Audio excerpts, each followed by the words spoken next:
ప్రియమైన ప్రజలారా, ఈ నెల 11వ తేదీన ఖమ్మం పట్టణంలో అమరుడు సిపిఎంఎల్ న్యూ డెమోక్రసీ రాష్ట్ర కార్యదర్శిగా ఉండి సుదీర్ఘకాలం ప్రతిఘటన పోరాట నేతగా ఉన్నటువంటి కమ్రేడ్ రాయల సుభాష్ చంద్రబోస్ రవెన్న 9వ వర్ధంతి సభను ఖమ్మంలో జరుపుకోబోతున్నాం.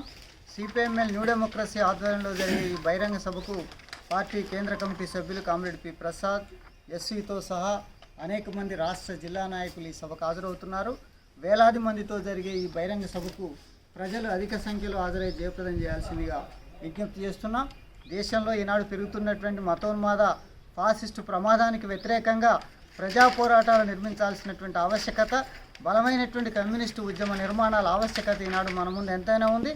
ఆ ఉద్యమ నిర్మాణ కర్తవ్యంలో భాగంగా సుదీర్ఘకాలం పాటు ఉద్యమానికి నాయకత్వం ఇచ్చినటువంటి కామ్రేడ్ రవెన్నను సంస్మరిస్తూ కేంద్ర కమిటీ ఇచ్చినటువంటి పిలుపులో భాగంగా ఖమ్మంలో జరిగేటటువంటి సభకు, ఈ నెల 11న జరిగేటటువంటి సభకు తరలి రావాల్సిందిగా మహబూబాబాద్ జిల్లా ప్రజానీకానికి విజ్ఞప్తి చేస్తున్నారు.